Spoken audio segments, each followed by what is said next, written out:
Hello guys, welcome all of you on your oven channel Rohit Dhiman maths. आज की class में हम एग्रीकल्चर मैथमेटिक्स पढ़ने वाले हैं क्लास 11th के लिए। और हम जिस बुक से पढ़ने वाले हैं वो है Bharat Bharati publication. UP board में ये बुक लगवाई जाती है और कहीं कहीं पर अन्य जो बोर्ड्स हैं उनमें भी ये बुक लगवाई जाती है। इसका चैप्टर 3 है विचरण वेरिएशन। इसके हम सारे के सारे उदाहरण आज इस वीडियो में सॉल्व करेंगे। आपकी नॉलेज के लिए मैं आपको बता दूं कि उदाहरण बहुत ही इम्पोर्टेंट होते हैं परीक्षा की दृष्टि से। किसी भी एग्ज़ाम में, चाहे वो यूपी बोर्ड हो, यूके बोर्ड हो, सीबीएसई हो, उसमें उदाहरण की बहुत इम्पोर्टेंस रहती है। और उदाहरण लगभग 50% दिए जाते हैं एग्ज़ाम में। आप कोई भी बुक्स उठा लीजिए और उसके उदाहरण देखिए और फिर क्वेश्चन पेपर देखिए, सबसे ज़्यादा उदाहरण ही आपको देखने को मिल जाते हैं। इसकी जो एक्सरसाइज है वो मैंने पहले सोल्व करवा दी है चैनल पर। सभी वीडियोस पूरे एग्रीकल्चर मैथमेटिक्स की सभी चैप्टर्स की वीडियोस अवेलेबल हैं। प्लेलिस्ट के माध्यम से आप देख सकते हैं। प्लेलिस्ट सेक्शन में चले जाइए, वहाँ जाकर आप कोई भी चैप्टर वॉच कर सकते हैं या कहीं लर्न कर सकते हैं। तो चलिए देखते हैं उदाहरण 1। उदाहरण 1 है आपकी बुक में। ये उदाहरण पेज नंबर 30 पर दिया हुआ है। कहा है यदि x y का अनुलोमानुपाती है और जब x बराबर 24 तो y बराबर 36 है। x का मान ज्ञात करो जब y बराबर 15 हो। इम्पोर्टेंट है, 2013 और 2015 दो बार बोर्ड में आ चुका है। तो कैसे करेंगे? सिंपल है, मेथड समझ लेते हैं पहले। सबसे पहले हम यहाँ से एक रिलेशन बनाते हैं x और y में। जैसा कि इसने कहा है x y का अनुलोमानुपाती है, यानी हमें इसमें दे दिया गया है x प्रोपोर्शनल टू y। ठीक है, या हम इसको ये प्रोपोर्शनल साइन हटाने के लिए x बराबर एक कांस्टेंट खुद से जोड़ लेते हैं। उस कांस्टेंट को मैं k कह रहा हूँ। x इक्वल्स टू के वाई, जहाँ k नियतांक है या फिर स्थिरांक है या कांस्टेंट है।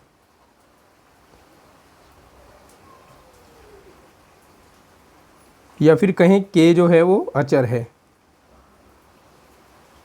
ओके, अब हम इसको समीकरण 1 मान लेते हैं। अब हम इस समीकरण 1 में x की जगह पर जो हमें पहली वैल्यूज़ दे रखी है 24 और y की जगह पर जो वैल्यू दे रखी है 36, उसको रखकर k का वैल्यू पहले फाइंड करते हैं। अब समीकरण 1 में x बराबर 24 व y बराबर 36 रखने पर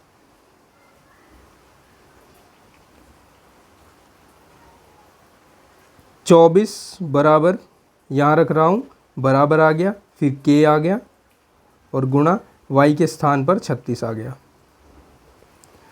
या फिर यहाँ से k का वैल्यू फाइंड करते हैं। k का वैल्यू हो जाएगा 24 और इसके बटे में आ जाएगा 36, तो 24 बटे 36 हो गया।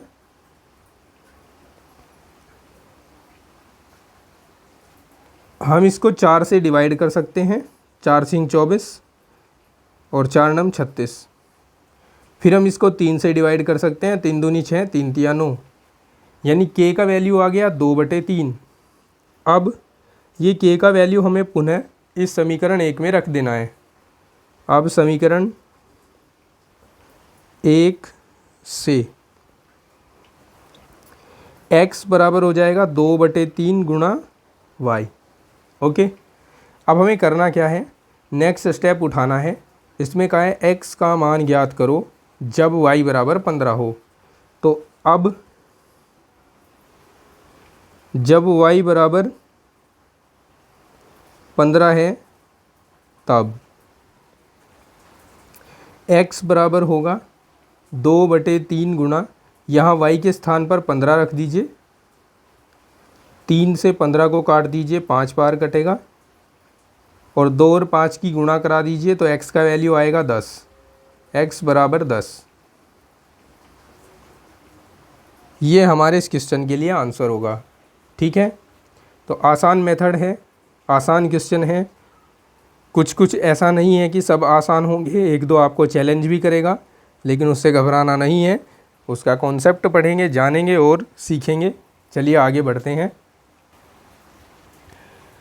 आगे आपको ये उदाहरण 2 दिया है जो पेज नंबर 31 पर है। पेज नंबर 31 पर, यदि x y का प्रतिलोमानुपाती है और x बराबर 1 जबकि y बराबर 3, x का मूल्य ज्ञात करो जबकि y बराबर 5 है। तो ये 3 बार बोर्ड में आ चुका है अब तक, 2013 में, 15 में और 17 में। तो देखो हमें कहा है x y का प्रतिलोमानुपाती है। जब हमने प्रीवियस क्वेश्चन में अनुलोमानुपाती शब्द पढ़ा था तो हमने उसको इस तरह से लिखा था x प्रोपोर्शनल टू y, लेकिन यहाँ प्रतिलोमानुपाती हम पढ़ रहे हैं तो प्रतिलोमानुपाती का मतलब है प्रतिलोम। तो यहाँ पर हम दिया है, हमें लिखेंगे x proportional to 1/y। Okay, या फिर हम इसको लिख सकते हैं x बराबर, ये प्रोपोर्शनल का साइन हटाते हैं और इक्वल लगाते हैं, और इक्वल के साथ में एक कांस्टेंट आता है जिसको मैंने k ले लिया है, और ये 1/y आ गया। यहाँ लिख सकते हैं जहाँ k अचर है। अब इसका वैल्यू निकालना है अचर का हमें, उसके लिए इसको हम समीकरण 1 मान लेते हैं। अब समीकरण 1 में हम दी गई वैल्यूज़ रखेंगे। समीकरण 1 में हम x के स्थान पर 1 और y के स्थान पर 3 रख देते हैं। x बराबर 1 व y बराबर 3 रखने पर देखिए क्या होगा। यहाँ पर देखिए x की जगह पर 1 रख दिया हमने, बराबर k गुणा y की जगह पर 1/3 रख दिया, या फिर हम इस 3 को क्रॉस मल्टीप्लाई करा दे इधर तो k = 3 आ जाएगा। अब ये k का मान पुनः समीकरण 1 में रखना होता है। समीकरण 1 में k बराबर 3 रखने पर x बराबर हो जाएगा 3 गुणा 1/y, या फिर इसी समीकरण को हम लिख सकते हैं इधर गुणा कराकर, या इधर ही लिख लें x बराबर 3/y। इसको हम समीकरण 2 कह सकते हैं। ओके, अब समीकरण 2 में हमें ये वैल्यू रखना है y का, जिससे हमें x का वैल्यू मिलेगा। तो समीकरण 2 में y बराबर 5 रखने पर, यह है समीकरण 2, तो x बराबर आ जाएगा 3/5। यहाँ y के स्थान पर 5 रख दिया है, और बस यही हमें पूछा गया था इस क्वेश्चन में, इसीलिए ये हमारा आंसर है। ओके, समझ गए। अब पेज नंबर 31 पर ही ये उदाहरण 3 दिया हुआ है। इसमें कहा है वृत्त का क्षेत्रफल त्रिज्या के वर्ग का अनुलोमानुपाती है। वृत्त का क्षेत्रफल त्रिज्या के वर्ग का अनुलोमानुपाती है। यदि एक क्षेत्रफल 154 वर्ग सेंटीमीटर है जबकि त्रिज्या 7 सेंटीमीटर है, तो उस वृत्त का क्षेत्रफल ज्ञात करो जिसकी त्रिज्या 5 सेंटीमीटर है।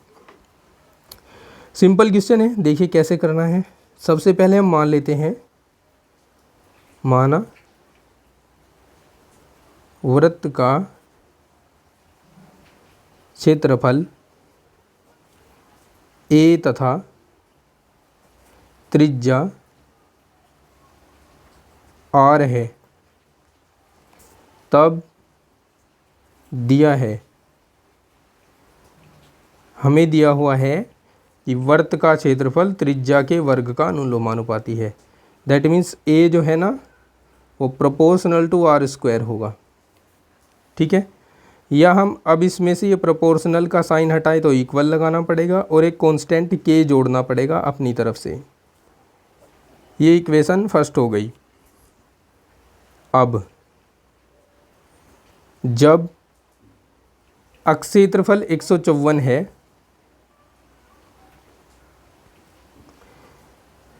a इक्वल्स टू 154, तब कब है जब r का मान 7 है, r इक्वल्स टू 7।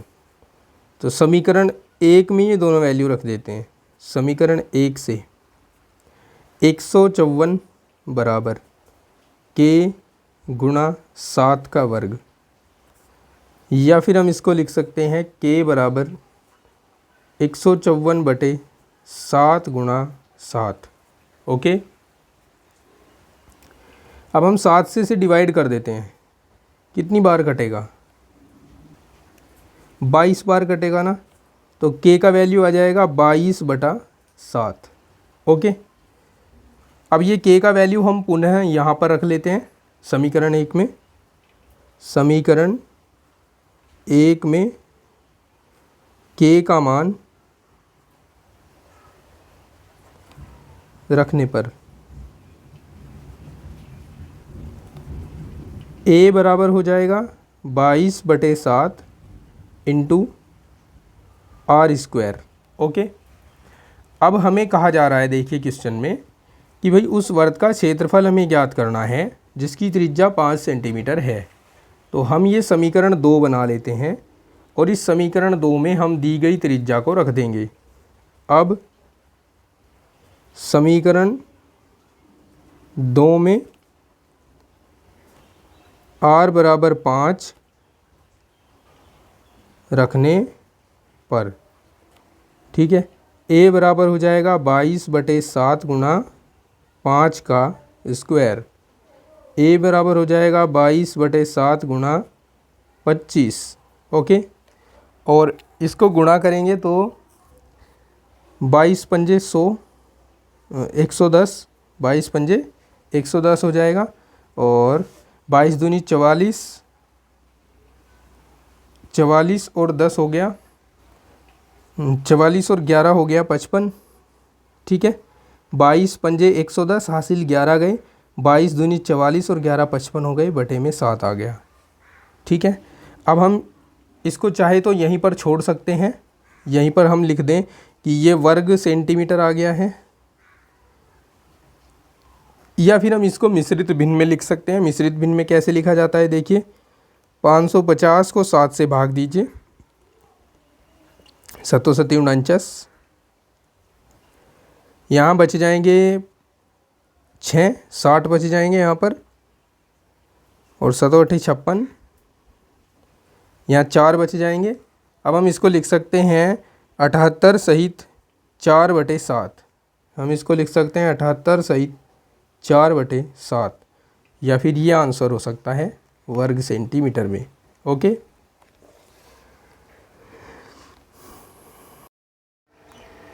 चलिए अब देखते हैं ये उदाहरण 4। ये इस सीरीज का उदाहरण 4 है, जबकि आपकी बुक में ये पेज नंबर 31 पे दे रखा है और इसका कोई नंबर नहीं दे रखा है। हमने अपनी वीडियो सीरीज के आधार पर इसको उदाहरण 4 नाम दिया है। अब देखिए क्या है कि दिया हुआ है इसमें, यदि x, y और z के साथ साथ विचरित होता है और y बराबर 2, z बराबर 3, जब x बराबर 6 है, तो x का मान ज्ञात करने को कहा है जब y का मान 3 है और z का मान 5 है। तो चलिए इसका हल देख लेते हैं। हमें कहा है कि यदि x, y और z के साथ साथ विचरित होता है, दैट मीन्स हमें दे दिया गया है x समानुपाती y गुणा z। ठीक है, x, y और z के साथ साथ विचरित होने का मतलब है x proportional to y into z, या हम इसको ऐसे लिख सकते हैं x बराबर KYZ, जहाँ k एक अचर है। ओके, अब आगे देखते हैं। ये जो x बराबर के वाई जेड समीकरण आई है, इसको हम समीकरण 1 मान लेते हैं। अब हम इस समीकरण में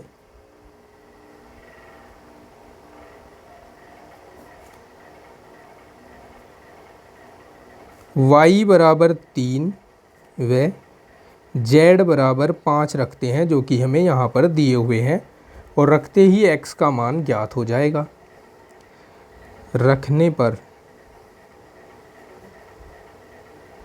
रखने पर x बराबर हो जाएगा कि, माफ़ कीजिएगा, हमें ये वैल्यू नहीं रखने हैं, ये तो बाद की बात है जब हम x का मान निकालेंगे। अभी हमें k का मान ज्ञात करना है और उसके लिए हम x y z के ये वाले वैल्यू रखेंगे। तो हमें x की जगह पर y की जगह पर 2 रखना होगा, z की जगह पर 3 रखना होगा और x की जगह पर 6 रखना होगा। ठीक है, माफ़ी चाहूँगा, यहाँ पर ये थोड़ा सा मिस्टेक हुआ। 6 = k इंटू y के स्थान पर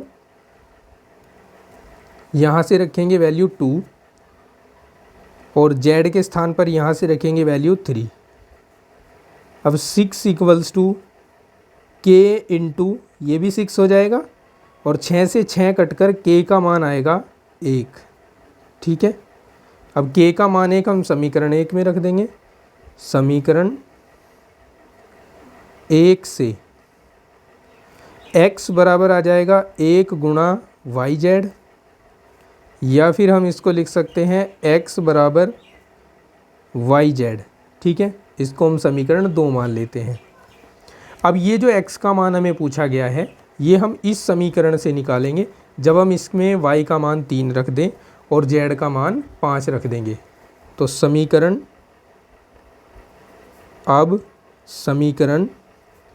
2 में y बराबर 3 तथा z बराबर 5 रखने पर x बराबर हो जाएगा 3 गुणा 5 यानी 15। इम्प्लाइज दैट x का वैल्यू आ जाएगा 15। ठीक है, और ये होगा हमारे क्वेश्चन के लिए आंसर। उम्मीद है कि आप समझ गए होंगे। अब चलिए आगे बढ़ते हैं। उदाहरण 5, मैंने इस सीरीज़ में इसको उदाहरण 5 नाम दिया है, जबकि आपकी बुक में ये पेज नंबर 32 पर उदाहरण 1 के नाम से है। ठीक है, अब कहा क्या है, y का प्रतिलोमानुपाती x है। x बराबर 4 तो y का मान 5 है। यदि x बराबर 10 तो y का मान ज्ञात करो। यूपी बोर्ड 2012 और 2016 में ये क्वेश्चन आ चुका है। अब इसका हल कैसे करना है ध्यान से देखेंगे। देखिए, सबसे पहले y का प्रतिलोमानुपाती x है, तो इसका मतलब आपको यहाँ पर जो दिया गया है वो कुछ इस तरह से है, y प्रोपोर्शनल टू 1/x। जहाँ प्रतिलोमानुपाती शब्द आएगा वहाँ x को 1 के अपॉन में, या प्रतिलोमानुपाती जिसका भी है उसको 1 के अपॉन में रखेंगे। या फिर हम इसको ऐसे लिख सकते हैं, y बराबर एक कांस्टेंट k मैंने जोड़ दिया और इंटू 1/x। इसको समीकरण 1 मान लेते हैं। अब हमारा सबसे पहला काम है इस कांस्टेंट k की वैल्यू निकालना, और जिसको निकालने में सहायता करेगा x बराबर 4 और y बराबर 5। तो अब हम इस समीकरण में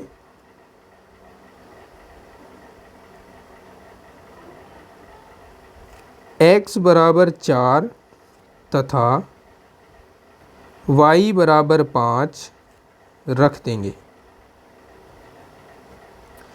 x बराबर 4 और y बराबर 5 रखने पर y के स्थान पर हमने 5 रख दिया, बराबर k गुणा x के स्थान पर 4 रख दिया, 1/4 आ गया। या फिर हम इसको लिख सकते हैं, इधर गुणा कराकर k का वैल्यू 4 पंजे 20। ओके, के का वैल्यू 20 आ गया। अब ये के का वैल्यू हम वापस उठाकर समीकरण 1 में रख देते हैं तो हमें एक समीकरण मिलेगी। समीकरण 1 से y बराबर 20/x, ठीक है, इसको हम समीकरण 2 मान लेते हैं। अब हमें पूछा है कि y का मान ज्ञात करो जबकि x का मान 10 है। तो अब हम इस समीकरण 2 में x के स्थान पर 10 रख देते हैं तो y का वैल्यू हमें ज्ञात हो जाएगा। समीकरण 2 में x बराबर 10 रखने पर y बराबर हो जाएगा 20/10 और 10 से 20 को भाग करें तो 2 आता है। इट मीन्स y का वैल्यू 2 आ जाएगा और यही होगा हमारे क्वेश्चन का आंसर। ओके, समझ आ गया? आगे चलते हैं।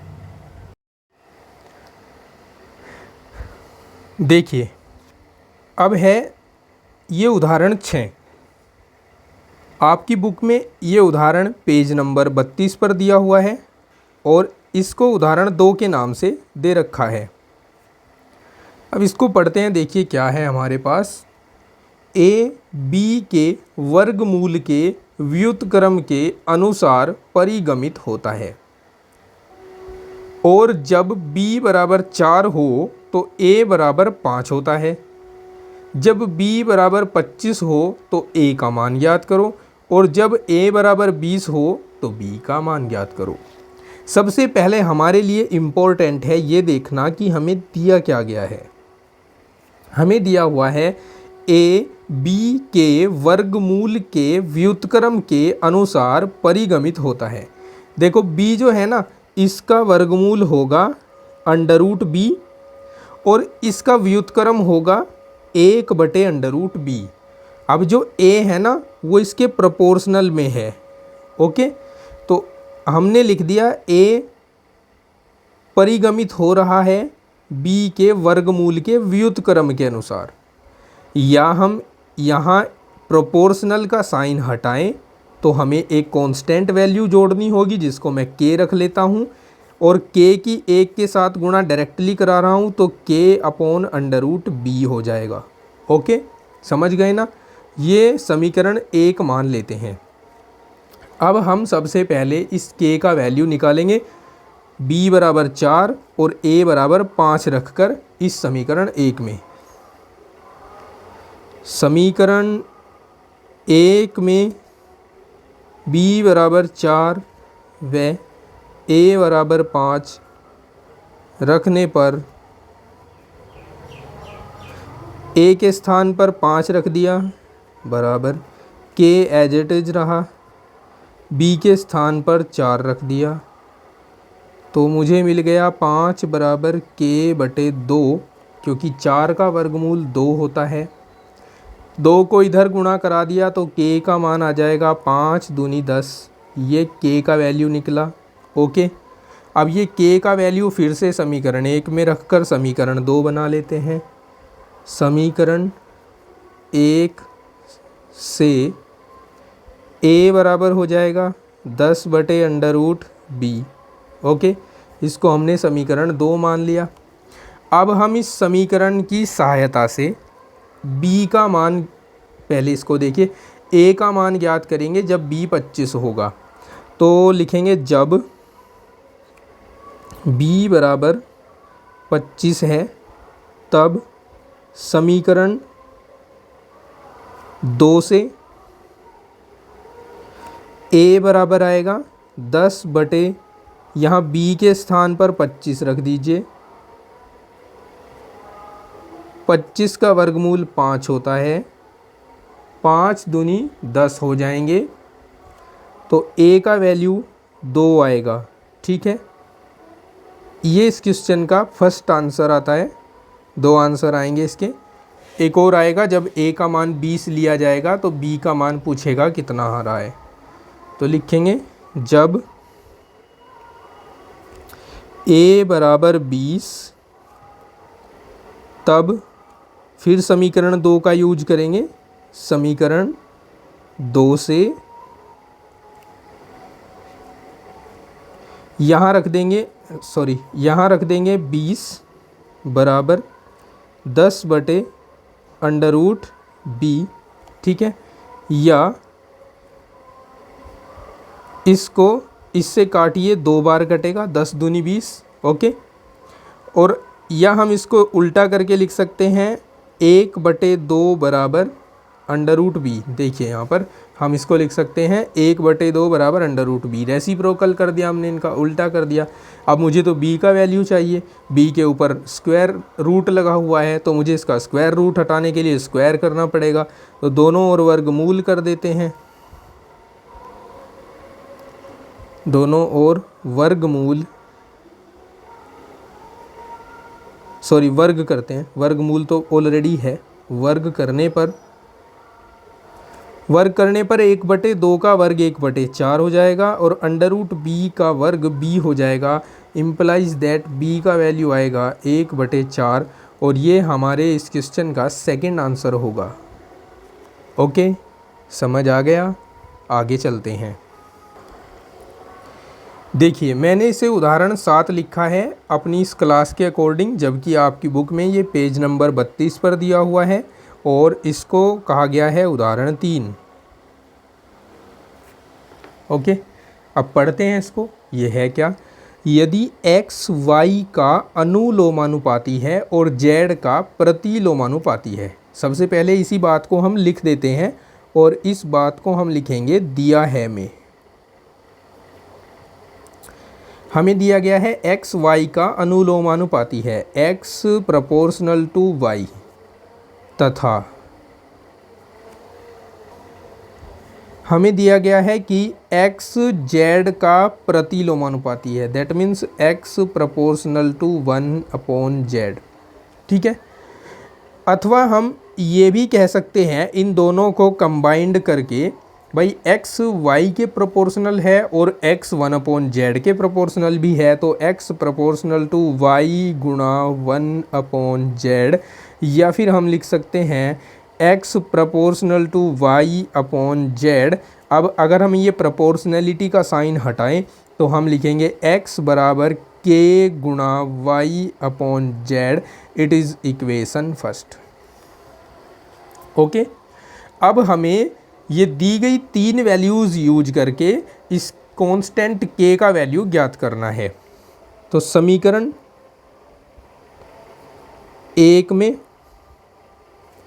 y बराबर 4, z बराबर 12 व x बराबर 3 रखने पर x के स्थान पर 3 रखना है, बराबर k के स्थान पर k ही रहेगा, y के स्थान पर 4 रखना है और z के स्थान पर 12 रखना है। 4 तिया 12 हो जाएंगे, या फिर k का वैल्यू आएगा, इस 3 को इधर गुणा करा दो, 3 गुणा 3, k का वैल्यू आएगा 9, ठीक है। अब ये k का वैल्यू हम दोबारा से उठाकर समीकरण 1 में रखेंगे और समीकरण 2 बना लेंगे। समीकरण 1 में k बराबर 9 रखने पर x बराबर होगा 9 इंटू y/z। ये हमारी समीकरण 2 बन गई। अब हमें x का मान बताना है, जबकि हमें पता है y बराबर 2 और z बराबर 5 है। यहाँ देख सकते हैं आप, फिर से हमें x का मान बताना है जबकि हमें पता है कि y बराबर 2 है और z बराबर 5 है। तो चलिए अब हम इस समीकरण 2 में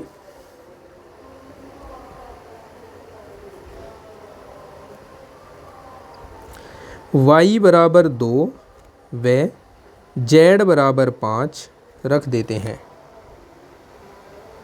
रखने पर x बराबर हो जाएगा 9 गुणा 2/5, ठीक है। x बराबर हो जाएगा 18/5।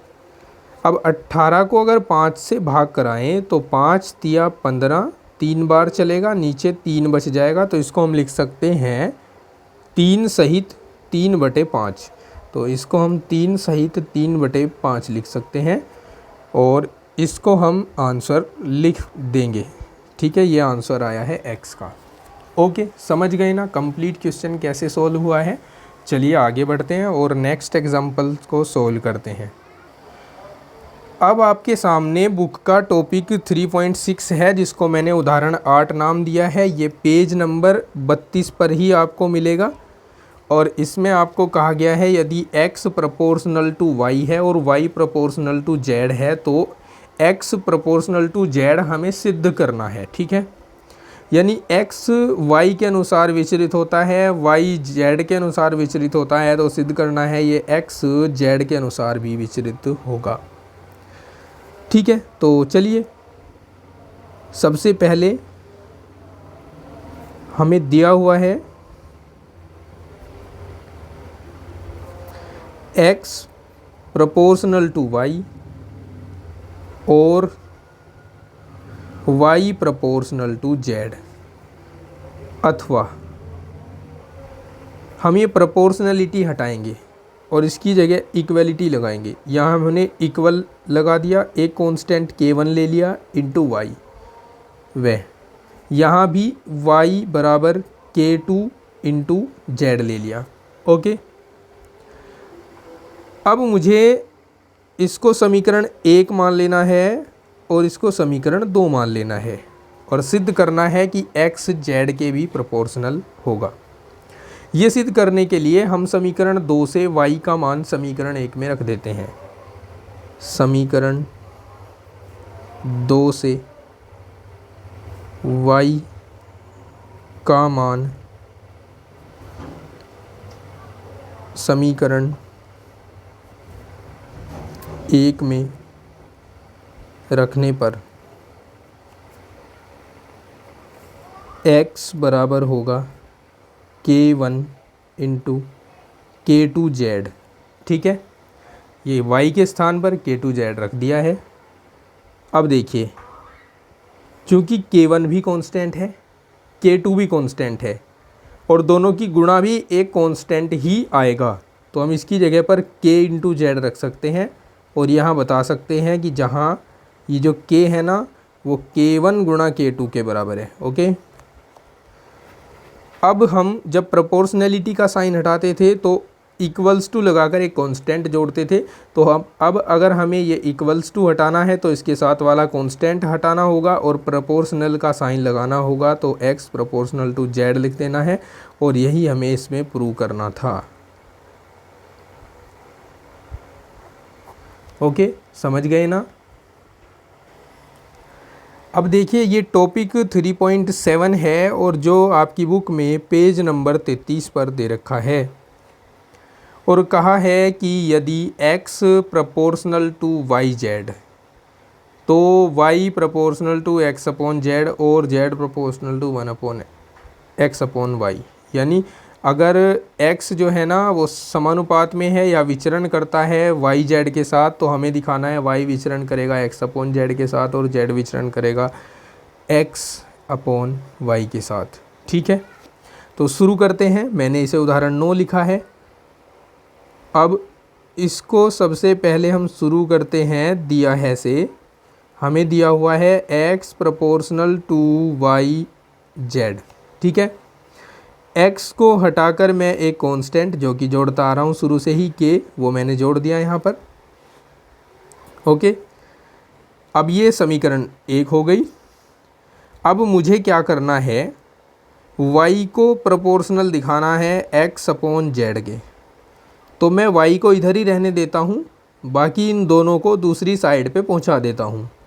तो यह मैं इसको लिख सकता हूँ y बराबर x upon k into Z. ठीक है, इन दोनों को मैंने इधर पहुँचाया तो ये इसको डिवाइड कर देंगे।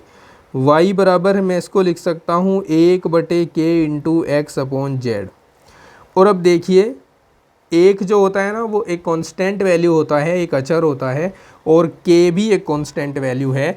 कांस्टेंट वैल्यू को कांस्टेंट वैल्यू भाग कर रहे हैं तो रिजल्ट भी कांस्टेंट वैल्यू ही मिलेगा। इसलिए हम इसकी जगह पर कांस्टेंट मानते हुए इसको इक्वल्स टू हटा देंगे और प्रोपोर्शनैलिटी का साइन लगा देंगे और ये प्रूफ हो जाएगा। और इसी प्रकार हम समीकरण 1 से लिख सकते हैं z बराबर x बटे के वाई, या लिख सकते हैं z बराबर 1 बटे k into x upon y. ठीक है, z बराबर 1 बटे k हटा दीजिए, 1 बटे k को हटाएंगे तो इक्वल्स टू भी हटेगा और ये आ जाएगा x अपॉन वाई।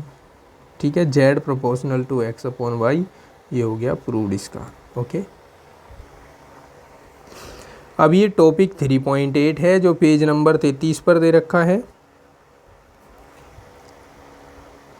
इसमें कहा है यदि x प्रोपोर्शनल टू y और z प्रोपोर्शनल टू w है तो दिखाओ x z proportional to wy होगा।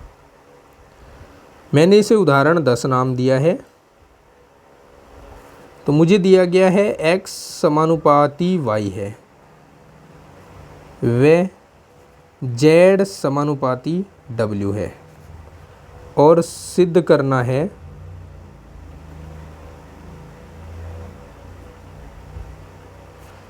x z समानुपाती y w है। नाउ x समानुपाती y है, इसका मतलब हो गया x बराबर k1y लिख सकते हैं। ये समीकरण 1 बन गई।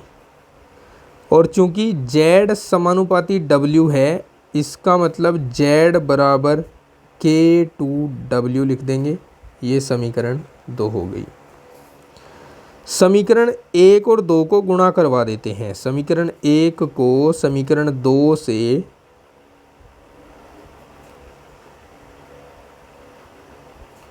गुणा करवाने पर, गुणा ही करवाना है, ये कैसे पता चलेगा, ये यहाँ से पता चलेगा। यहाँ x और z दोनों गुणा में है और हमारी समीकरण 1 का LHS और समीकरण 2 का LHS दोनों x और z ही हैं, इसलिए हम इन दोनों समीकरणों को गुणा करवा रहे हैं। तो LHS की गुणा LHS में होगी x z आ जाएगा, RHS की गुणा RHS में होगी k1y इंटू k2w आ जाएगा, या फिर इसको लिख सकते हैं x z बराबर k1 k2 y w। ठीक है, और ये दोनों कांस्टेंट हैं और कांस्टेंट का मल्टीप्लिकेशन भी कांस्टेंट ही होता है, इसलिए हम इन दोनों को हटाकर और इसके साथ साथ इस इक्वल्स टू के साइन को भी हटाकर एक्स जेड समानुपाती वाई डब्ल्यू लिख सकते हैं। और यही हमें इसमें प्रूव करना था। ओके, समझ गए।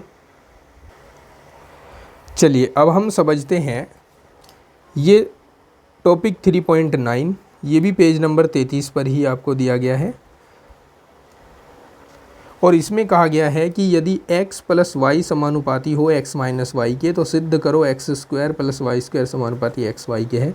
इसको मैंने उदाहरण 11 नाम दिया है। सबसे पहले इसमें लिख देता हूँ जो मुझे दिया गया है, x plus y proportional to x minus y, और सबसे पहले ये भी लिख देता हूँ जो मुझे सिद्ध करना है,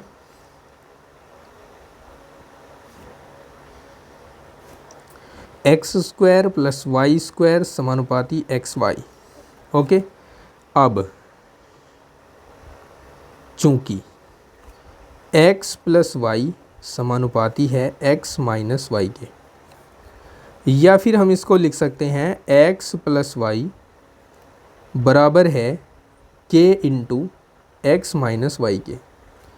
अब यहाँ पर हम देख रहे हैं जो हमें सिद्ध करना है उसमें स्क्वायर स्क्वायर आए हैं, यहाँ तो कोई स्क्वायर नहीं है। इसका मतलब हमें स्क्वायर खुद करना होगा, दोनों ओर का वर्ग कर दो, दोनों ओर वर्ग करने पर ये हो जाएगा x प्लस वाई का होल स्क्वायर इक्वल्स टू ये हो जाएगा k स्क्वायर, और ये x माइनस वाई का होल स्क्वायर। अब इसका होल स्क्वायर करें तो x square plus Y square plus 2x y आएगा, और ये के स्क्वायर, और इसका स्क्वायर करूँ तो x square plus Y square minus 2xy आएगा। ओके, अब क्या करते हैं देखिए, अब हम x square plus Y square को एक ब्रैकेट में लिख लेते हैं और 2xy को अलग लिख लेते हैं। यहाँ इस के स्क्वायर को इसके साथ गुणा कराकर अलग से लिखूँ ऐसे, और फिर इसके साथ गुणा कराकर अलग से लिख दो 2xy के स्क्वायर। अब हमारी जो LHS है जो हमें प्रूव करनी है उसके अकॉर्डिंग एक तरफ x square plus Y square होने चाहिए, यहाँ दोनों तरफ हो रहे हैं तो हम इसको एक तरफ लेकर आते हैं, या x square plus Y square ये तो पहले से यहाँ पर है, और माइनस ये वाला पद आ जाएगा के square into x square plus Y square. Okay, और 2xy को उधर ले जाते हैं तो ये हो जाएगा 2xy माइनस का, और एक माइनस का 2xy के स्क्वायर पहले से वहाँ अवेलेबल है। अब क्या करते हैं, ये दोनों पदों में हैं तो इसको कॉमन ले लेते हैं, x square plus Y square को हमने कॉमन ले लिया तो हमारे पास बचता है इधर से बचता है 1 और इधर से बचता है के स्क्वायर। ठीक है, इसी तरह यहाँ पर करते हैं, यहाँ पर हम एक तो माइनस एक 2 कॉमन ले लेते हैं और एक्स वाई भी कॉमन ले लेते हैं, तो हमारे पास इधर से बचेगा 1 और प्लस इधर से बचेगा के स्क्वायर। ओके, समझ गए। अब देखिए, या x square plus Y square बराबर ये माइनस का 2 और 1 प्लस के स्क्वायर, इसके अपोन में इधर से 1 माइनस के स्क्वायर ला कर रख देते हैं और इनटू में एक्स वाई। अब ज़रा ध्यान से समझिए, माइनस का 2 एक कांस्टेंट वैल्यू है, 1 भी कांस्टेंट वैल्यू है, के भी कांस्टेंट वैल्यू है, तो इनकी जोड़ घटा गुणा और भाग सब की सब कांस्टेंट वैल्यू ही रहेगी, यानी ये पूरा का पूरा एक कांस्टेंट वैल्यू है। तो हम इसको हटाकर ऐसे लिख सकते हैं समानुपाती एक्स वाई। ओके, और यही हमें इसमें प्रूव करके दिखाना था, जो कि हो चुका है। ठीक है, समझ गए ना।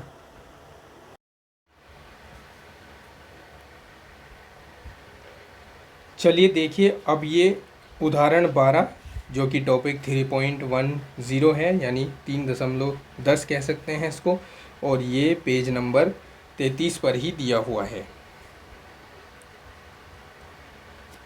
अब हमें पढ़ना है। देखिए, इसमें कहा गया है यदि x प्रोपोर्शनल टू y जब z कोई अचर राशि है, और x प्रोपोर्शनल टू z जब y कोई अचर राशि है, तो x proportional to y z जब y और z दोनों अचर राशियां हैं, ये हमें दिखाना है। तो चलिए शुरू करते हैं। हल देखिए इसका, हमें इसमें दिया हुआ है x प्रोपोर्शनल टू y, ठीक है, और कहा है z है ना अचर है,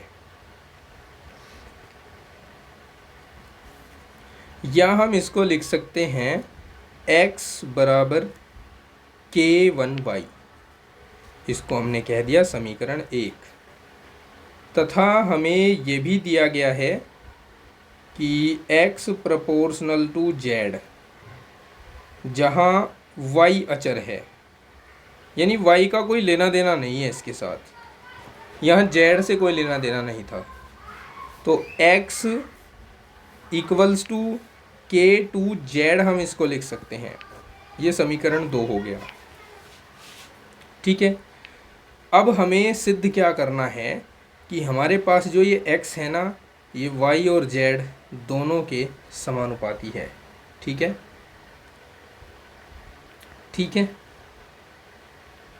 एक सेकंड के लिए रुकिए, अभी हम इसको समीकरण 2 नाम नहीं देते हैं, अब इसको थोड़ा सा और इजी बनाते हैं। कैसे, देखिए, अगर x जो है ना वो प्रोपोर्शनल टू जेड है, तो x का मान हमने समीकरण 1 से k1y निकाला है, तो हम यहाँ पर लिख सकते हैं k1y ये भी प्रोपोर्शनल टू जेड होगा समीकरण 1 से। और चूंकि समीकरण 1 में y जो है अचर है, सॉरी यहाँ पर इस स्थिति में y अचर है, तो इसलिए मैं लिख सकता हूँ कि ये जो k1 है, y को अचर मान लूँ, जो k1 है वो प्रोपोर्शनल टू z होगा। या फिर मैं लिख सकता हूँ k1 बराबर k2z होगा। समझ गए? फिर से एक बार देख लीजिए, x प्रोपोर्शनल टू z मैंने यहाँ से लिया है इसके कहे अनुसार, ये देख सकते हैं आप।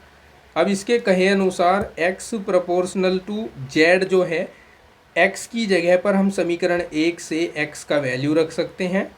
अब इस कंडीशन में कहा है कि y अचर है, अगर y अचर है तो हम y को न लिखें तो भी चलेगा। इसका मतलब k1 प्रोपोर्शनल टू z है, और अब प्रोपोर्शनलिटी का साइन हटाया तो हमने एक अलग कांस्टेंट k2 ऐड कर दिया और ये इंटू z के इक्वल हो गया। ठीक है, अब हम इसको समीकरण 2 मान लेते हैं। अब समीकरण 1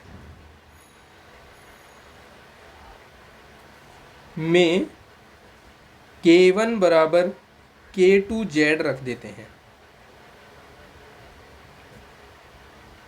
रखने पर हम पाएंगे x बराबर k2z इंटू वाई।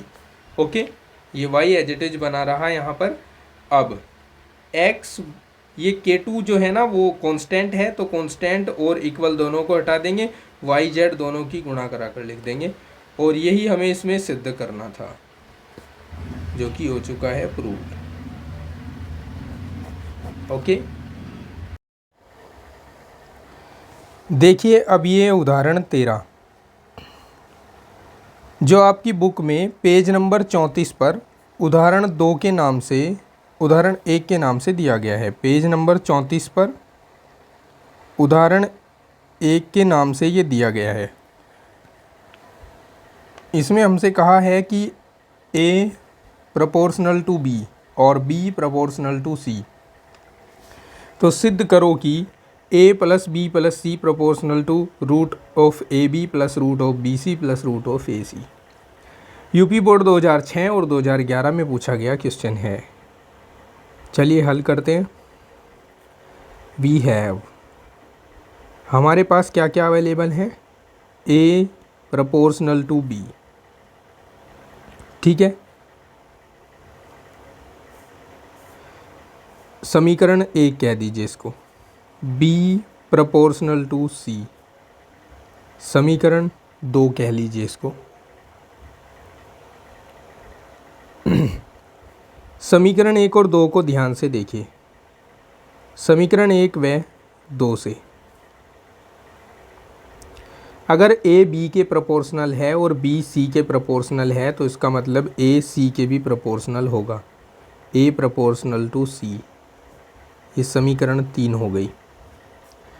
अब हमें यहाँ पर क्या करना है, यहाँ ए बी बनाना है। कैसे बनाओगे, समीकरण 1, 2 व 3 में क्रमशः इसमें गुणा करेंगे समीकरण 1 में a से, इसमें गुणा करेंगे b से, और इसमें गुणा किससे करेंगे, c से गुणा कर लेते हैं। c से गुणा कराने पर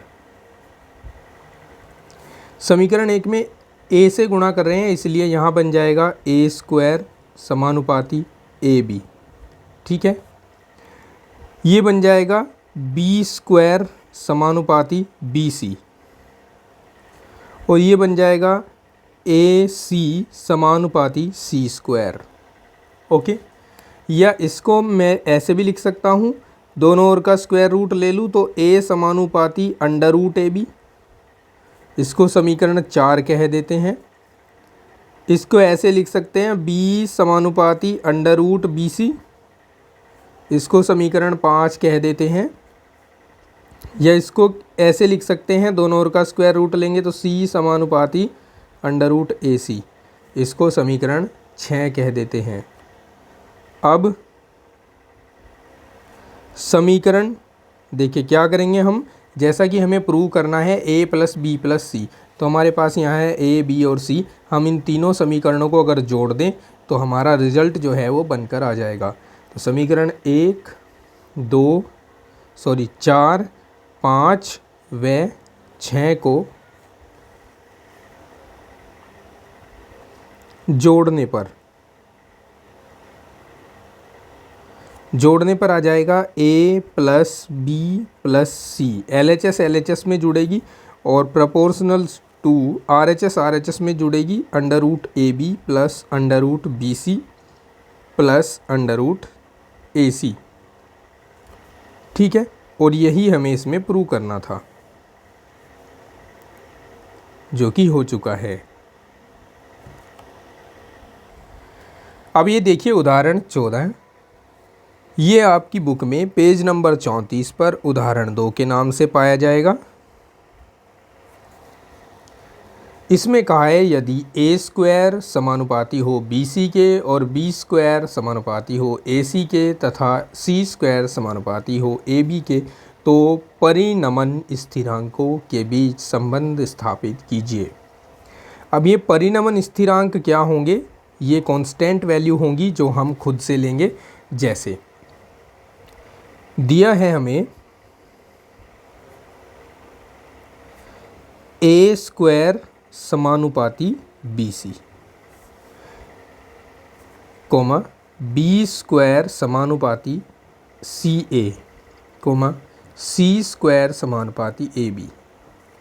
या हम इसको कह सकते हैं a स्क्वायर बराबर K1BC।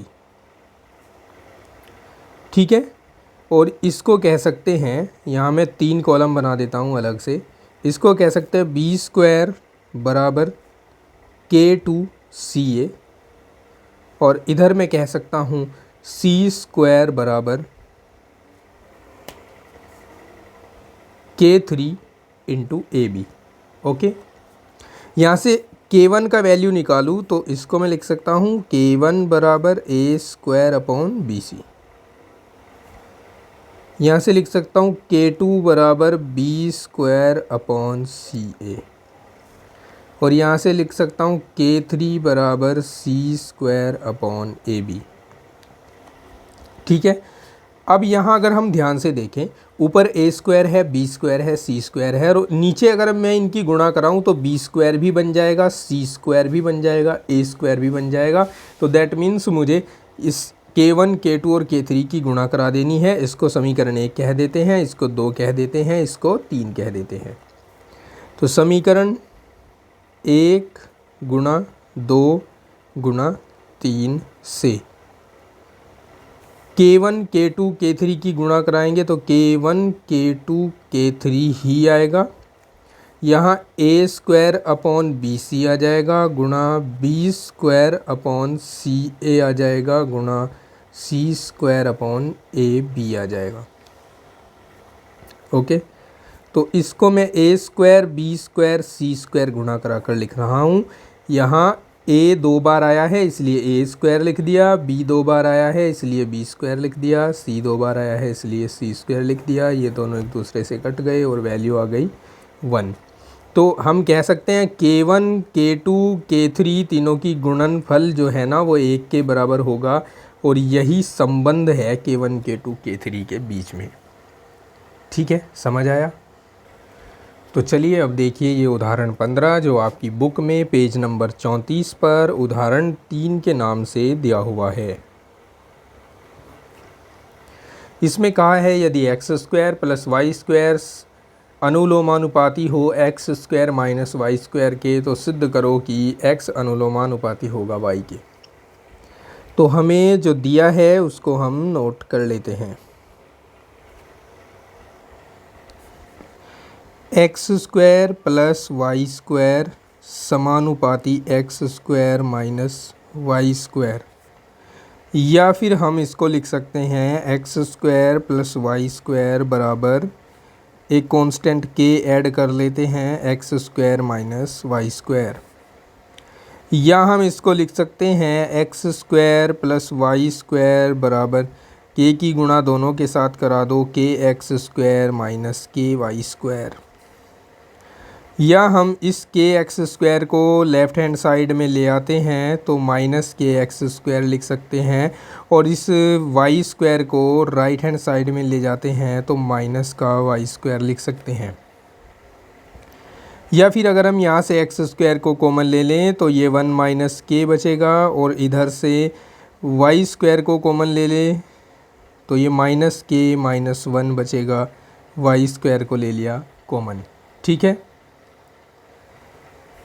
या फिर हम क्या कर सकते हैं, देखिए इसको x square equals to minus of k plus 1 लिख सकते हैं, और इसको माइनस का चिन्ह कॉमन लेकर के माइनस 1 लिख सकते हैं, इनटू में वाई स्क्वायर लिख सकते हैं, ये माइनस से माइनस कैंसिल हो जाएगा। दोनों ओर का वर्गमूल ले लेते हैं, दोनों ओर वर्गमूल लेने पर इधर x आ जाएगा बराबर इधर अंडर रूट में k प्लस 1 अपॉन के माइनस 1 आ जाएगा, और इधर y आ जाएगा। अब देखिए k जो है ना एक कांस्टेंट है, k में एक जोड़ रहे हैं, एक भी कांस्टेंट है तो k प्लस 1 कांस्टेंट हो गया, इसी तरह k माइनस 1 भी कांस्टेंट हो गया, और कांस्टेंट को कांस्टेंट से भाग करें तो भी कांस्टेंट ही आता है, और उनका वर्गमूल लें तो भी कांस्टेंट ही आता है। दैट मीन्स मैं इसको पूरे कांस्टेंट को हटाकर यहाँ पर लिख सकता हूँ x प्रोपोर्शनल टू y, और यही मुझे प्रूव ही करना था। समझ गए हैं? चलिए आगे बढ़ते हैं।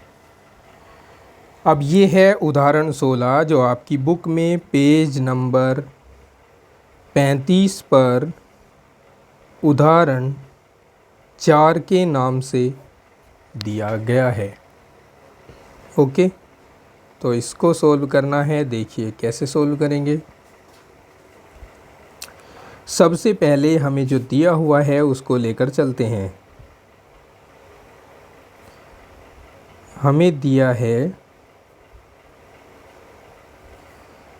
A समानुपाती B व B समानुपाती C, या B अनुलोमानुपाती है C के, या फिर हम इसको लिख सकते हैं A बराबर K1B व B बराबर K2C। ठीक है, अब हमें जो प्रूव करना है उसका LHS लेते हैं। Now A square plus B square और इसकी पावर 3/2 बराबर A की जगह पर A का वैल्यू रख देंगे K1 का square B square plus B को यहाँ पर एज इट इज रख लेते हैं, यानी ये जो B स्क्वायर है इसको मैं B स्क्वायर ही रख लेता हूँ अभी। ये 3/2 आ गया। ठीक है, अब यहाँ से B स्क्वायर को कॉमन ले लीजिए तो K1 स्क्वायर प्लस 1 बचेगा और इंटू B स्क्वायर आ जाएगा, और इसकी पावर 3/2 आ जाएगा। लेकिन ध्यान दीजिए मुझे जो सिद्ध करना है उसमें केवल C है, और मेरे पास अभी B का रोल आ रहा है, तो इस B का रोल ख़त्म करने के लिए इसकी सहायता लेंगे। तो यहाँ अब हम K1 square plus K plus 1 और B की जगह पर रखने वाले हैं K2C, तो ये हो जाएगा K2 का स्क्वायर और C स्क्वायर, इसकी घात 3/2। ठीक है, B के स्थान पर रखा है K2C को, जैसे B का स्क्वायर था ऐसे ही K2 का स्क्वायर हुआ, फिर C का स्क्वायर हुआ। अब हम इसको लिख सकते हैं, देखो यहाँ K1 स्क्वायर प्लस 1 और इंटू K2 है, इसकी पावर 3/2 लिख लेते हैं, और ये जो C स्क्वायर है इसकी पावर अलग से 3/2 लिख देते हैं। अब ये K1 तो कांस्टेंट है, 1 भी कांस्टेंट है और K2 भी कांस्टेंट है, तो इनका सबका गुणनफल कांस्टेंट होगा और उनकी पावर जो है वो भी कांस्टेंट होगी। तो इसको तो हम एक कांस्टेंट K लिख सकते हैं इसकी जगह पर, और यहाँ 2 से 2 काट दीजिए तो यहाँ C³ बचेगा। और लिख दीजिए जहाँ जो ये K है ना, ये K हमने लिया है K1 square plus 1 into K2 की जगह पर, और इसकी पावर 3/2 भी लिखना पड़ेगा क्योंकि यहाँ इसका पावर 3/2 है। अब ये पूरा का पूरा कांस्टेंट ही है, तो मैं इसके साथ साथ इस इक्वल्स टू के साइन को हटाता हूँ और लिखता हूँ a square plus b square इसकी पावर 3/2 और प्रोपोर्शनल टू C³। ठीक है, तो यही हमें इसमें प्रूव करना था, जो कि हम कर चुके हैं, प्रूव्ड। ओके, समझ गए ना आप? चलिए अब आगे बढ़ते हैं। अब ये उदाहरण 17 है, जो कि आपकी बुक में पेज नंबर 35 पर मिलेगा, उदाहरण 5 के नाम से। देखो दिया क्या है हमें कि यदि 1/x minus 1/y x minus y का प्रतिलोमानुपाती है तो सिद्ध करो कि x square plus Y square अनुलोमानुपाती होगा एक्स वाई के। ठीक है, तो चलिए सिद्ध करते हैं। हमें दिया है 1/x माइनस 1/y, ये प्रतिलोमानुपाती है x माइनस वाई का, यानी proportional to 1/x minus Y. ठीक है, जब प्रति शब्द लगा हो तो प्रतिलोमानुपाती हो तो 1/, रखते हैं, जब अनुलोमानुपाती हो तो डायरेक्टली ही प्रोपोर्शनल रख देते हैं इसको। ठीक है, या फिर हम इसमें एक कांस्टेंट ऐड कर सकते हैं, और सबसे पहले ये जो मेरे पास है इधर, इसका मैं एलसीएम लेता हूँ xy, तो y इधर जाएगा, x इधर आएगा, और यहाँ इक्वल्स टू का साइन लगा देता हूँ, और प्रोपोर्शनल के साथ था तो इसलिए K ले लिया हमने एक कांस्टेंट जो अपनी मर्जी का कांस्टेंट है। ठीक है, अब अगर मैं इसको इधर मल्टीप्लाई करूं और यहाँ से माइनस का चिन्ह कॉमन लूँ, ध्यान देना दो काम एक साथ करूँगा, माइनस का चिन्ह कॉमन ले रहा हूँ तो ये x माइनस वाई हो जाएगा, ये इधर से इधर आ रहा है गुणा में तो ये x माइनस वाई हो जाएगा, और बटे में आ जाएगा xy, और इक्वल्स टू में आ जाएगा k, या फिर ये हो जाएगा x माइनस वाई का होल स्क्वायर, और ये माइनस का चिन्ह उधर भेज रहा हूँ एक्स वाई के साथ तो माइनस के एक्स वाई हो जाएगा। ठीक है, इस माइनस के चिन्ह को भेजा, एक्स वाई की गुणा कराई तो माइनस के एक्स वाई आ गया। अब हमें जो प्रूव करना है उस पर ध्यान देते चलें, तो हमें प्रूव करना है x square plus Y square proportional to x y, तो यहाँ एक्स माइनस वाई का जो होल स्क्वायर है, ये होल स्क्वायर हम खोल देते हैं, इसको खोलेंगे x square plus Y square minus 2xy equals to minus k x y. अब ये 2xy भी उधर ही ले जाएं तो हम इसको लिख सकते हैं x square plus Y square बराबर, ये उधर जाकर प्लस का बनेगा तो 2xy minus k x Y, या फिर हम इसको x square plus Y square बराबर, यहाँ पर कॉमन ले लेते हैं इसे 2 माइनस के लिख देते हैं और ये हो जाएगा एक्स वाई, या फिर यहाँ x square plus Y square. ध्यान दीजिए ये दोनों कांस्टेंट हैं, इनकी जगह पर हम ये हटाकर और इक्वल्स टू का साइन हटाकर हम ये अनुलोमानुपाती का साइन लगा देते हैं, जिसको प्रोपोर्शनल का साइन कहते हैं, और ये हमें सिद्ध करना था इसमें, जो कि हमारे पास आ चुका है। ठीक है, अब देखिए ये उदाहरण 18 जो कि आपकी बुक में पेज नंबर 35 पर उदाहरण 6 के नाम से दिखेगा। इसमें कहा है यदि किसी वर्त का अक्षेत्रफल उसके अर्धव्यास, अर्धव्यास मतलब त्रिज्या, अर्धव्यास के वर्ग का अनुक्रमानुपाती है तो उस वर्त का अर्धव्यास ज्ञात करो जिनका अक्षेत्रफल उन दोनों वृत्तों के अक्षेत्रफल के योग के बराबर है जिनके अर्धव्यास क्रमशः 5 सेंटीमीटर और 12 सेंटीमीटर हैं। देखो सबसे पहले तो हमें यहाँ कहा गया है कि अक्षेत्रफल ए जो है ना वो अर्धव्यास आर के वर्ग के प्रोपोर्शनल है, यानी अनुलोमानुपाती है या अनुक्रमानुपाती है। और अब हमें उस वर्त का क्षेत्रफल बताने को कहा है जिसका योग, उस वर्त का क्षेत्रफल बताने को कहा है जिस वर्त का क्षेत्रफल इन दोनों अर्धव्यासों वाले वर्तों के क्षेत्रफल को जोड़कर बनता है। ठीक है, मतलब एक वर्त मेरे पास ये है 5 सेंटीमीटर वाला, एक वर्त ये है 12 सेंटीमीटर वाला, और जो तीसरा वर्त है वो इन दोनों के क्षेत्रफलों को जोड़कर बन रहा है। तो मुझे इसका क्षेत्रफल बताना है,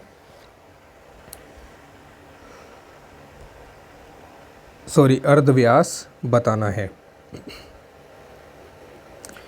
तो सबसे पहले इसमें हमें मान लेना है, माना जो वर्त बनेगा उसको अभीष्ट वर्त कहेंगे।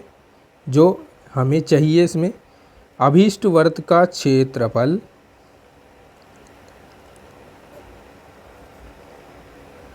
ये हम ए मान लेते हैं, ए है, तथा दिए गए वृत्तों के क्षेत्रफल इनको हम A1 और A2 मान लेते हैं, A1 व A2, तथा अर्धव्यास भी मान लेते हैं इनके, अर्धव्यास क्रमशः R1 व R2, तथा जो हमारे पास अभीष्ट वर्त था, अभीष्ट वर्त का अर्धव्यास भी मान लेते हैं, उसको मान लेते हैं R है। ठीक है, अब ध्यान से देखते जाइएगा। हमें क्या करना है, सबसे पहले तो हमें ये दिया गया है कि A जो है ना वो बराबर है A1 प्लस A2 के। ओके, तो A बराबर हो जाएगा, सबसे पहले हम A1 को लिख सकते हैं कि ये प्रोपोर्शनल टू R1 है, और A2 को लिख सकते हैं ये प्रोपोर्शनल टू R2 है। ओके, अब हम यहाँ पर इसको लिख सकते हैं A1 बराबर K1 R1, और इसको लिख सकते हैं A2 बराबर K2 R2। ठीक है, इसको भी K1 ही ले सकते हैं क्योंकि ये कांस्टेंट सेम होता है जब वर्त की बात हो रही हो। तो हम यहाँ पर K1 या K ले लेते हैं, इसको 1 2 भी छोड़ें, KR1 स्क्वायर लेंगे, यहाँ स्क्वायर भी लगाना था हमें, और प्लस KR2 स्क्वायर लेंगे। ओके, अब A बराबर हो जाएगा, K हमने कांस्टेंट ले लिया, R1 square plus R2 square. R1 R2 का वैल्यू रख देते हैं। R1 का वैल्यू अपने पास 5 है, यहाँ लिख भी देते हैं। R1 का वैल्यू 5 है और R2 का वैल्यू 12 है, तो 5 का स्क्वायर कर देंगे प्लस 12 का स्क्वायर कर देंगे, ये 25 हो जाएगा, ये 144 हो जाएगा, और ये आ जाएगा 169 जुड़कर। 169 को हम क्या लिख सकते हैं, 13 का स्क्वायर लिख सकते हैं। और यहाँ कांस्टेंट के बाद जो वैल्यू है ना जिसका भी स्क्वायर हो रहा है वो अर्धव्यास है। इसका मतलब कि अभीष्ट वर्त का जो अर्धव्यास है R बराबर हो जाएगा 13 सेंटीमीटर। ठीक है, समझ आया? अगर नहीं समझ आया है तो इसका दूसरा मेथड भी मैं आपको बता देता हूँ। जो दूसरा मेथड इसका है वो इस तरह से है। देखिए, हमने लिख दिया था A बराबर A1 प्लस A2। ओके, तो A बराबर A1 प्लस A2 लिख कर रखिए। A1 की वैल्यू डाल दीजिए जिसको हमने लिखा है KR1²। तो यहाँ KR1² लिख दिया हमने, यहाँ KR2² लिख दिया हमने, K को कॉमन ले लिया तो R1² प्लस R2² हो गया। अब हमें R1 का वैल्यू डाल देना है, 5 है R1 का वैल्यू, उसका स्क्वायर 25 हो जाएगा। R2 का वैल्यू 12 है, इसका स्क्वायर 144 हो जाएगा, तो ये हो जाएगा 169। ठीक है, तो ये मेरे पास A का वैल्यू आया है। अब चूँकि A को मैं लिख सकता हूँ A प्रोपोर्शनल टू R² होगा, या मैं इसको लिख सकता हूँ A बराबर KR²। A का वैल्यू डाल दो, K गुणा 169 बराबर KR²। K से K कैंसिल हो जाएगा और दोनों ओर का स्क्वायर रूट लूँगा तो R बराबर आएगा √169 और R का वैल्यू आएगा 13 सेंटीमीटर। तो दूसरा मेथड इसका ये हो सकता है, सेकंड वे लिखेंगे हम इसको। ठीक है, और ये थोड़ा सा अलग मैंने इसलिए किया है, हो सकता है यहाँ आपको कन्फ्यूजन हो जाए कि किस तरह से ये R हमने डिसाइड कर लिया कि है। यहाँ उस कन्फ्यूज़न को दूर कर दिया गया है कि किस तरह से हमें डिसाइड करना है कि R का मान इसमें 13 ही आएगा। उदाहरण 19 जो आपकी बुक में पेज 35 पर उदाहरण 7 के नाम से दिया गया है। इसमें कहा है बेलन का आयतन आधार की ऊंचाई के साथ साथ विचरित होता है। यदि दो बेलनों के आयतनों में 7:5 का और ऊंचाइयों में 5:7 का अनुपात है और यदि एक बेलन के आधार का क्षेत्रफल 154 वर्ग सेंटीमीटर है तो दूसरे बेलन के आधार का क्षेत्रफल ज्ञात करो। देखो ध्यान देना, हमारे पास दो बेलन हैं, दोनों के आयतन होंगे, दोनों की त्रिज्याएं भी अलग अलग होंगी और दोनों की ऊंचाइयां भी अलग अलग होंगी। तो पहले हम लिख देते हैं, माना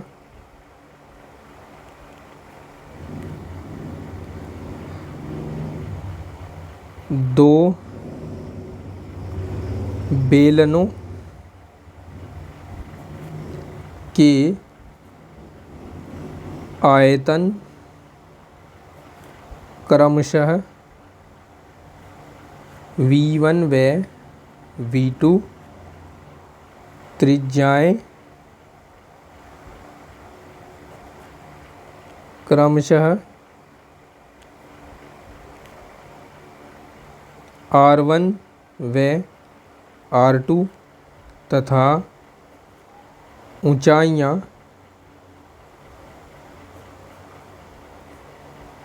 क्रमशः H1 व H2 हैं। अब चूंकि हमें कहा है बेलन का आयतन आधार की ऊंचाई के साथ साथ विचरित होता है, तो यहाँ पर हम लिख सकते हैं जो V1 है ना, वो प्रोपोर्शनल टू होगा R1² H1 के। ठीक है, तथा जो V2 होगा वो प्रोपोर्शनल टू होगा R2² H2 के। ठीक है, या फिर हम यहाँ एक कांस्टेंट ऐड करते हैं तो V1 बराबर पाई R1² H1 हो जाएगा तथा यहाँ V2 बराबर पाई R2² H2 हो जाएगा। ओके, तथा साथ ही साथ हमें दिया है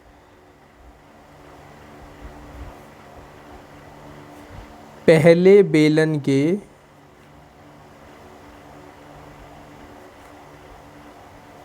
आधार का क्षेत्रफल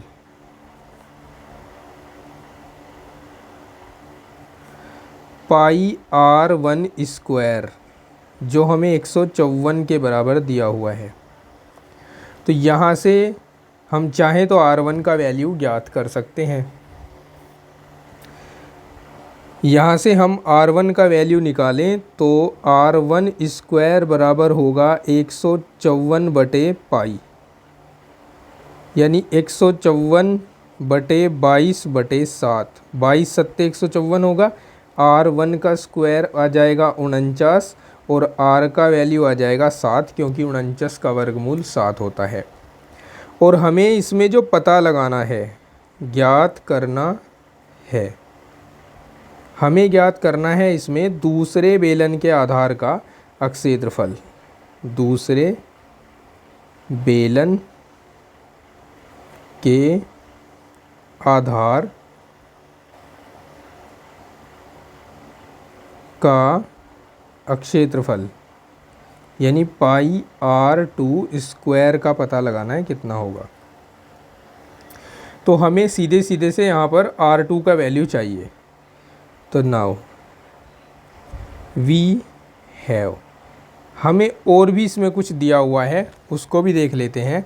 हमें इसमें आयतनों का अनुपात दिया हुआ है, V1 अनुपात V2, ये हमें दिया हुआ है 7:5। वह हमें ऊंचाइयों का अनुपात दिया हुआ है, H1 अनुपात H2, ये हमें 5:7 दिया हुआ है।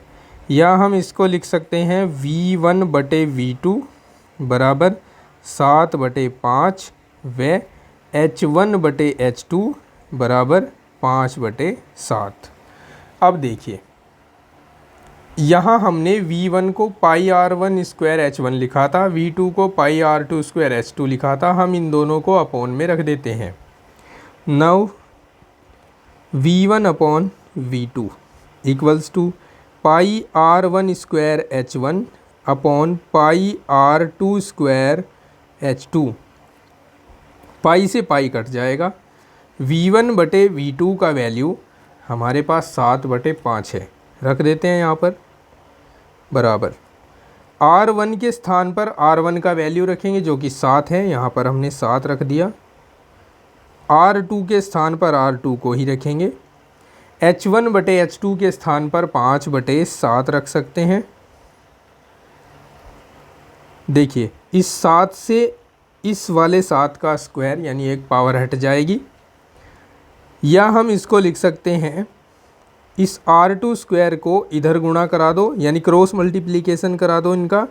R2 स्क्वायर बराबर आ जाएगा 25/7। कैसे आएगा? और गुणा 7, देखो ये 5 इधर गुणा होगा तो 25 बन जाएगा।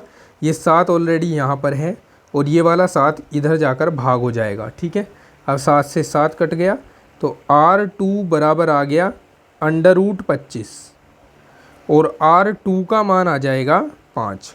ठीक है, अभी R2 का वैल्यू आया है और हमें बताना किसका वैल्यू है? हमें बताना है पाई R2 स्क्वायर का वैल्यू। तो हम आगे चलते हैं या यहीं पर देख लेते हैं। नाउ पाई R2 स्क्वायर, ये बराबर हो जाएगा 22/7 गुणा R2 का स्क्वायर करेंगे फिर से 25 आ जाएगा। इन दोनों को गुणा करा दो, इन दोनों को गुणा कराकर 550 आ जाएगा और बटे में 7। यहीं पर हम छोड़ देंगे इसको और लिख देंगे आंसर। ठीक है, अब देखिए ये उदाहरण 20 जो आपकी बुक में पेज नंबर 36 पर मिलेगा और उदाहरण 8 के नाम से मिलेगा। इसमें कहा है, जब कोई पिंड विरामावस्था से गिरता है तो गिरने के स्थान से उसकी दूरी गिरने में लगे समय के वर्ग के अनुसार परिणमित होती है। देखो, अगर यहाँ पर फिर से पढ़ेंगे, गिरने के स्थान से उसकी दूरी, अगर दूरी को हम मान ले s, तो ये गिरने में लगे समय के वर्ग के अनुसार परिणमित होती है। अगर गिरने में लगा समय t मान ले तो t का स्क्वायर करेंगे क्योंकि वर्ग कह रखा है, और इसके अनुसार परिणमित होती है मतलब प्रोपोर्शनल का साइन लगा देंगे। ठीक है, इसको हम लिखेंगे दिया है। और सबसे पहले में यहाँ कहना पड़ेगा, माना दूरी है s और समय है t। ठीक है, फिर लिखेंगे दिया है s प्रोपोर्शनल टू t, या फिर हम इसको लिख देंगे s बराबर KT स्क्वायर। इसको हम समीकरण 1 कह देते हैं। अब आगे बढ़ते हैं। इसमें कहा है यदि कोई पिंड प्रथम 4 सेकंड में 64 मीटर गिरे, यानी आपको s का मान दे दिया है 64 मीटर और t का मान दिया है 4 सेकंड,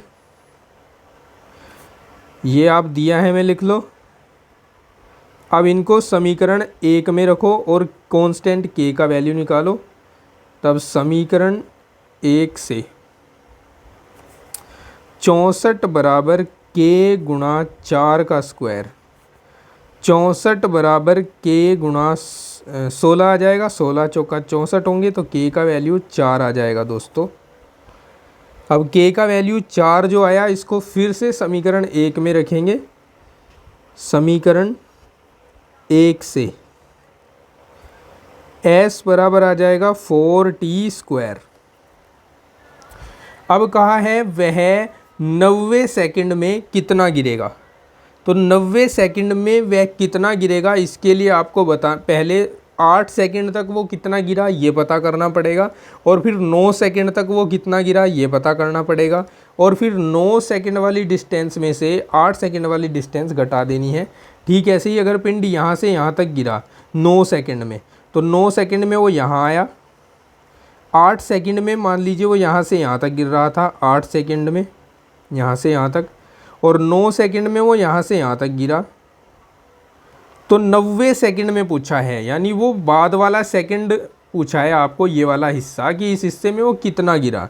तो उसके लिए हमें 8 सेकंड और 9 सेकंड तक गिरने में चलित दूरी या तय दूरी पता करनी है। तो अब इसको हम समीकरण 2 कह देते हैं। अब 8वें सेकंड यानी t बराबर 8 रखेंगे इसमें, में तय दूरी 8 सेकंड में लिखेंगे, 8वें सेकंड में नहीं लिखेंगे। s1 मान लीजिए इसको, ये हो जाएगी 4 × 8 का स्क्वायर, 4 × 64, और 64 को 4 से गुणा कराएं तो 256 मीटर आएगा, क्योंकि अपने पास दूरियां मीटर में हैं। और 9 सेकंड यानी t बराबर 9 में तय दूरी बराबर होगी, इसको s2 मान लें, ये 4t स्क्वायर होगी, यानी s2 = 4 × 9 स्क्वायर होगी, 4 × 81, और 81 को 4 से गुणा कराए तो 324 आता है, ये भी मीटर में है। अब हम 90 सेकंड में तय दूरी निकालेंगे, या 90 सेकंड में चली गई दूरी निकालेंगे। 90 सेकंड में चली गई दूरी, जैसा कि मैंने आपको बताया था कि 9 सेकंड में जितनी दूरी चली है s2, उसमें से 8 सेकंड वाली दूरी को घटा दो, यानी s1 को घटा दो, यानी 324 में से 256 को घटा दो, बचेगा कितना, 68 बचेगा, तो 68 मीटर इसका आंसर आएगा। ओके, समझ गए ना। तो ये थे सभी के सभी एग्जाम्पल चैप्टर 3 वेरिएशन यानी विचरण के। अब हम इसके बाद समांतर श्रेणी के सभी एग्जाम्पल्स को सॉल्व करेंगे। इससे पहले जो एक्सरसाइजेस हैं वो करवाई जा चुकी हैं, अगर आपने नहीं देखी है और आपको आवश्यकता है देखने की, तो आप चैनल की प्लेलिस्ट में जाकर देख सकते हैं। जाने से पहले यही कहूँगा कि अगर अभी तक आपने चैनल को सब्सक्राइब नहीं किया है और आप एग्रीकल्चर स्टूडेंट हैं तो चैनल आपके लिए बहुत ही बेनिफिशियल है, सब्सक्राइब कीजिए। यहाँ पर आपको मैथ और फिज़िक्स में फुल सपोर्ट दिया जाएगा क्लास 11th में, और मैथ में सपोर्ट दिया जाएगा आगे बीएससी फर्स्ट ईयर तक भी।